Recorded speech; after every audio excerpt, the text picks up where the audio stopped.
Doc here with another SnapOn Toolbox tour, and today we're going to go into kind of the electronics testing odds and ends drawer down here. One thing I'm going to point out on the toolbox here, I usually keep things that are magnetic on the outside. I'm sure everybody does, by the way. This is the Milwaukee level where you can loosen it and adjust this. I have not had really great luck with this thing. I find it a little tough to adjust, and then you always have to get it centered back. Anyway, it's kind of a pain. I don't mind using some of the simpler ones like this Klein.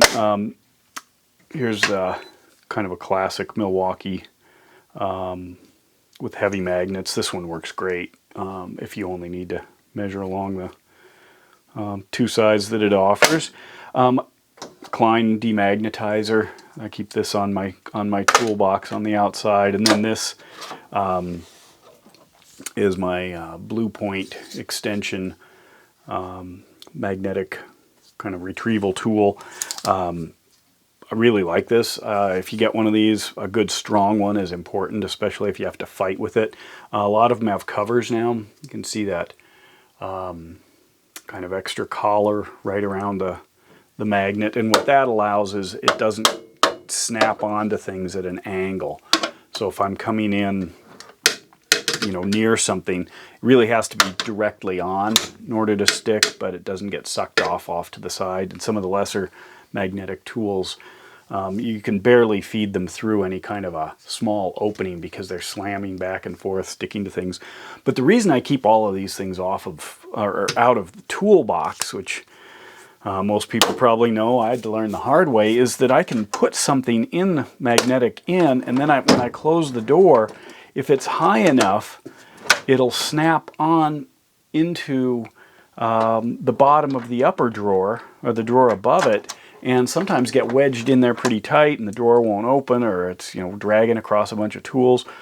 So anything with a magnet, you know, can be up inside. And I've also helped a few people who are struggling with their toolbox not behaving, finding magnetic things up underneath, even at the very bottom drawer. They like fell down behind and somehow got stuck up under it.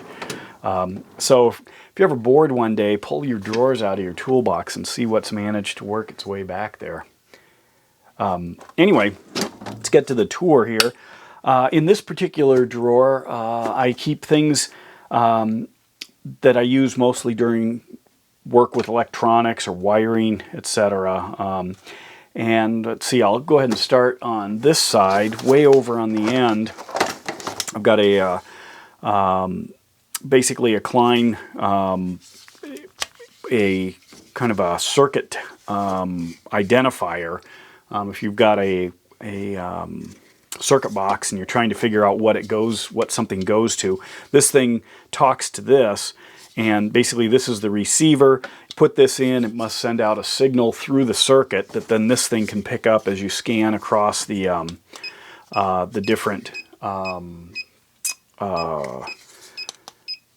circuits inside the main circuit box. Or if there's a short, if you keep blowing something, it can make a difference. Anyway, this is a somewhat, it's like an essential tool if you're working alone, or if you you know, have old wiring in a house and you're struggling to try to figure out what's connected to what. If it's too old, you're obviously not going to have you know, grounded wiring anymore. But anyway, that's what that's for. It's one of those tools that I could hire an electrician, or I could spend, you know, 30, 40 bucks on something. I can't remember how much this was, to try to figure it out myself. If I'm successful, great. If not, then I have a tool and I hire the electrician anyway. That's the whole joy of DIY. On this lower part here, I've got my two main multi-testers. This is the Klein MM700. I have other Kleins that I keep around the house. I've got this handy one here. In the video I did with the Snap-on jumper pack, I've got just a little quick tester. But anyway, I'm always measuring stuff, testing things. I can use these for a lot of different things, just like I did with my conductivity or continuity testing with some of the pry bars and screwdrivers and hammers and things like that. This one also has a thermocouple, so I can do thermometer tests where that comes, like if I've got my Milwaukee heat gun, I'm curious how hot it is, or I can drop this down into a furnace vent if I'm testing out the performance of the furnace. Other places in the car, because of its length, I can actually have it far enough away that I can do some things safely. This one, the clamp style, if you've got separate wires, sometimes working with DC, working in the car, these are great. Similar, I can use a thermocouple with that. Let's see, here's a radiation monitor. This is made by the Vernier company, and basically this detects alpha, beta, and gamma radiation. If I encounter something I'm kind of curious about, I think it's pretty neat that we can all have our own radiation monitors, especially in this day and age. Further up here, this is a methane gas detector. Use this with the furnace, the stove, hot water heater, things like that. And basically I wrote all over it because it was a pain to try to figure out how this works. Because the manual I don't have that handy all the time, and it's like, okay, what do I do here in order to get this? You'd think you just turn it on and go to town. No, you hold 10 seconds first, or hold it 10 seconds to the first beep, and then half an inch from the potential source, and then you're looking at basically like a stoplight, got green, yellow, and red to see if there's any kind of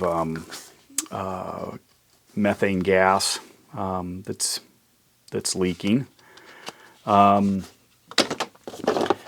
Further down, another demagnetizer. This one's the General Tool Company. I use it with bigger things that the Klein doesn't fit through, or doesn't fit the Klein, so like pry bars, large screwdrivers, things like that. This one, because it's on the bottom, it actually is magnetized to the floor of the toolbox here. Old circuit tester. This was probably my grandfather's. I hung on to it just for fun. I have a couple of kind of older tools, some GFCI testers. I often give these away when I have friends who are trying DIY things. Make sure you get this stuff wired correctly if you can. A couple of iFixit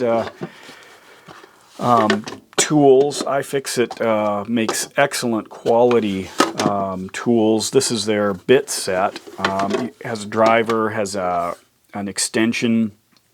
This also extends out, and then a whole bunch of different bits that are critical for working on a lot of electronics. I'm super quick to try to troubleshoot and take things apart. This is one thing I'm playing with right now. This is a MacBook Air, and the SSD drive I think went nuts on it. So I've got to order another one and replace it. Might as well do some cleaning while I'm in here. Batteries, but you need special screwdrivers to get into these things. This one not as much as the phones, but it really helps to have the right tools.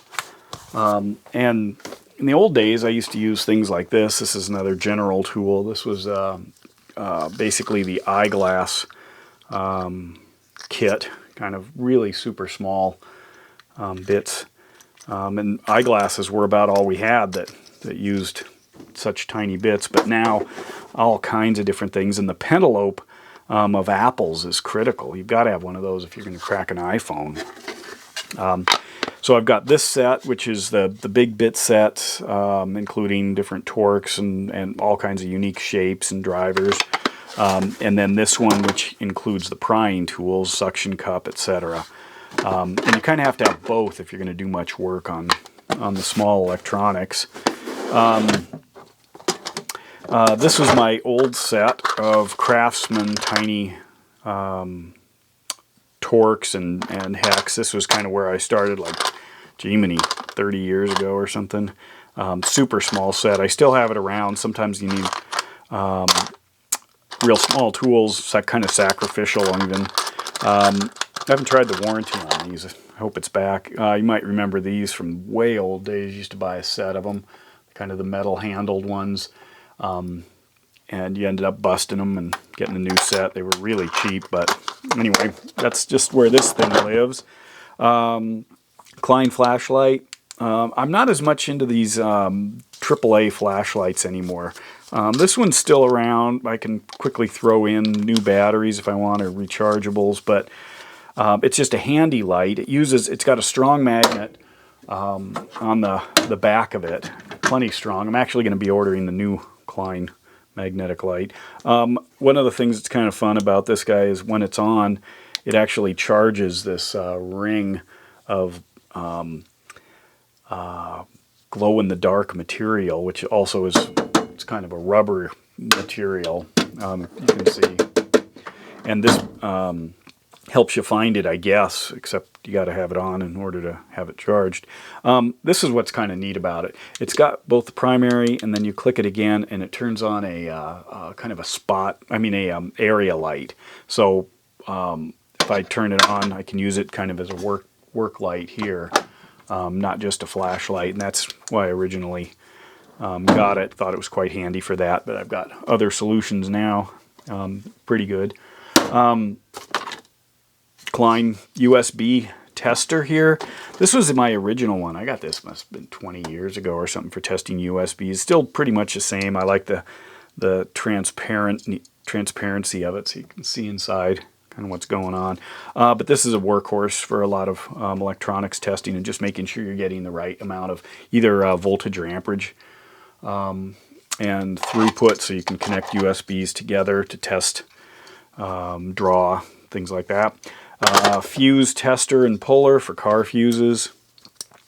Keep this in here because I don't use it too much, but you can, I tend to bust things or lose them when they're the little stuff like this out in the garage. But it does work quite well. It's kind of nice to have, and you know, if you ever looked at the fuses, you can quickly test them. If you're curious about them, most of the time I just hold them up to the light and you can tell. Here's an old DeWalt distance meter. I don't trust these as much, but basically these meters, 59 degrees in my house here, basically they allow some pretty quick guesses at things. So sometimes if I'm doing work and I need to measure out line or cord or wire or whatever, it does give me a nice ballpark figure. Because the battery might have died in this guy. I can't tell. Have to play with it. I don't use it too much. This one's kind of handy, but honestly I eyeball things and use my iPhone for a lot of it. But for bigger spaces, they're fairly nice. SnapOn Pry Bars. I use these again with electronics and for other stuff. They're non-marring, different degrees of stiffness and size. But this is actually quite a helpful kit when you need something like that, and you don't want to end up risking breaking something, prying too hard, marring things. There's another older version. I think this is a Craftsman. Yeah, this was their smartphone kit. One of my earlier ones. I don't really like this one near as much as the iFixit. It's kind of where I started. It does come in handy, but they didn't have the iPhone Penelope. I don't know if they have to pay royalties to Apple or something to get that, but that was missing in this kit, and that's critical. Need that. Small Sperry pocket multi-tester. I often have these. I've got a couple of small ones, Craftsman. This guy, keep them in small tool kits for cars. I have a handful of different testing, basically live circuit testers. I think this is a Fluke here. I'm not a big fan of this particular one. But it doesn't seem quite as sensitive. You can kind of rub them to see if they're going to do anything. I'm not even hearing any noise. There we go. Well, I just shut it off. I like the Klein. In fact, this particular one is my favorite. This particular Klein has a infrared temperature probe in it as well. So you can see I can measure the temperature. Is it good enough for COVID? I don't know. a lot of times you put in with the COVID IR thermometers, you put in a conversion factor for your surface to your core temperature. And then, of course, I can test the circuits to see if if there's any juice still flowing in them. And I'm pretty quick to have one of these around. Anytime I'm doing any work, I'll grab one. This particular one has a flashlight built in. It seems like, that they're testing all these different designs, and I'm not sure why they don't just have one with everything in it. Because it would be nice if this one had a flashlight as well. It'd be nice if this one had a thermometer. They all have the non-contact voltage readings. They last a long time, real durable. Dropped them, give them away. I don't let anyone take off on a project that I'm helping them with without something like this. So anyway, I play around with them, but this one, if I was going to go get one, I'd get this guy here. You can, by the way, a lot of these you can test rubbing them on fabric once they're on, and see if they, are building up static. It should get it to fire. I don't know why it's not. So anyway, you can kind of see. I should get some buzzing going. There we go. But anyway, I guess maybe that would just shut off. But I'm always rubbing them on things and seeing if they light up, because I don't quite trust them all the time. But good backup. My old classic Stanley stud finder. This thing, it just works. I know there are a lot of other fancier ones, but I've had just really good luck with this thing over time. This is my Klein IR temperature meter. I have several of these of different flavors, and the Klein I really like. It seems the most solid out of all of them. If I put them all together and take readings, they're pretty much all the same, so the electronics must be pretty good. But overall, Klein's a good one. One of the things that this thing does is, if I turn on the laser, you can see, I think you can, let me turn this light off, see if this helps. There are two lights on this one, and so as I move this back, you can see the beam spread, and what that's doing is mimicking, maybe it works, I'll do it on this, that might show it up a little better. What it's doing is showing basically the increase in the diameter of the circle that this thing reads for the IR. The laser is nothing but a sighter. It has absolutely nothing to do with the reading. And why I say that is I've actually encountered folks who are thinking that these COVID IR thermometers that everyone points at everyone's head, that there's something about the laser that's actually like going into their brain or whatever. No, all that is helping you sight the thing. I guess you could put a pistol grip and a rifle scope on it and do the same thing, but that might scare people even more. But anyway, that's what this is. Real handy if you're doing furnace work, wondering if your electric motors are running hot, parts of a car. Definitely something you need to have at least one of. This is that small adapter that I use to help fill my butane cylinders like this. Just screws onto a camping gas cylinder, butane cylinder, and then I can refill those. This is where it lives. And then I've got one older screwdriver set here. This is also one of my earlier ones. I don't know, this might have been the General Tool one. So again, I use these kind of more as sacrificial if I need to loan something out, or I'm going into an older device that might not cooperate. Then I've got a couple of micrometer cases. One thing that's kind of funny is I got these a long time ago. They're Russian, and the fall of the Soviet Union, and when was that? The 90s, early 1990 or something. I guess the Berlin Wall came down when? 89. Anyway, a lot of this stuff, I mean, these were gorgeous, handmade by artisans, and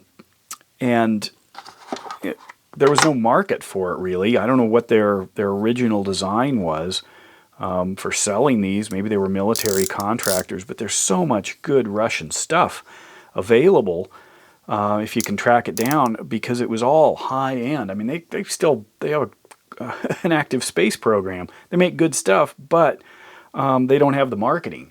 And I actually stumbled on a company that was selling these, and they literally had just a massive pile of them. And I can't remember, I think I may have given $15 for this set and $10 for the, this is just the case here for this one, but I think I had it. This is it here. This was the Russian one.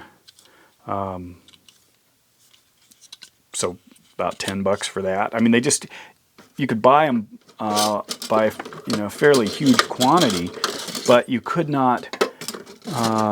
But trying to sell them is not easy. How many of these do you need? I ended up buying a handful and giving them away. I mean, it was kind of fun to say, oh, you need a caliper? Here you go. Hang on to it. Anyway, so this is the tour of this particular drawer. Kind of a catch-all electronics service, micro screwdriver drawer. And I guess next time we're going to go into the bottom of the toolbox, the bigger tools. So, hope this was enjoyable. Doc out.